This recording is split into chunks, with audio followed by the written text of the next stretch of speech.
হায় আল্লাহ, এগুলো কি কিয়ামতের আলামত? বিয়ের প্রলোভন দেখিয়ে অনৈতিক সম্পর্ক এ প্রবণতা সমাজের একাধিক শ্রেণীতে ছড়িয়ে পড়েছে, যার মধ্যে যুক্ত হয়েছে মসজিদের এক লেবাসধারী স্থানীয় মসজিদের ইমাম। টাঙ্গাইলের মিয়াপুরে 16 বছর বয়সী মাদ্রাসার ছাত্রী প্রেমে জড়িয়েছেন ইমামের। উক্ত কিশোরী স্থানীয় একটি মাদ্রাসার 10ম শ্রেণীর এক শিক্ষার্থী। সম্পর্কের শুরু গোপনে, যা 1 বছর ধরে চলে। কিশোরী জানান উক্ত ইমামের সাথে তার ভালোবাসার সম্পর্ক, যা বিয়ের সম্পর্ককে অতিক্রম করে। এমন অনৈতিক সম্পর্ক জানার পর গ্রাম জুড়ে উত্তেজনা সৃষ্টি হয়। ইমামকে মসজিদ থেকে বরখাস্তের দাবি তোলে গ্রামবাসী।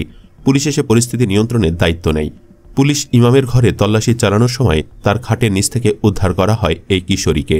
ইমাম শব্দের অর্থ পথ প্রদর্শক, নেতা ও পরিচালক।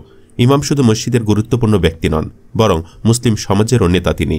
ইমামতি ছাড়াও মুসলমানদের যাবতীয় ধর্মীয় আচার অনুষ্ঠানে তিনি নেতৃত্ব দিয়ে থাকেন। এছাড়াও ইসলামের গুরুত্বপূর্ণ বিধান হল নামাজ। নামাজে সবাইকে নেতৃত্ব দিয়ে থাকেন মসজিদের ইমাম। মসজিদের গুরুত্বপূর্ণ ব্যক্তি ইমাম।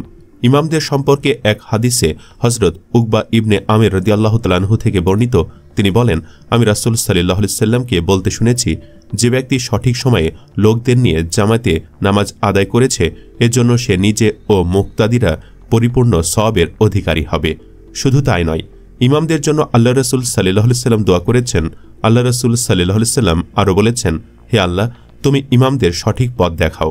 এর অর্থ ইলমের ব্যাপারে সঠিক পথ দেখাও, আর তার ইলমের মধ্যে শরীয়তে মাসালা মাসাইলের সঠিক জ্ঞান থাকা আবশ্যক। অতএব সকল ইমাম নাম থাকলেই ইমাম হওয়া যায় না।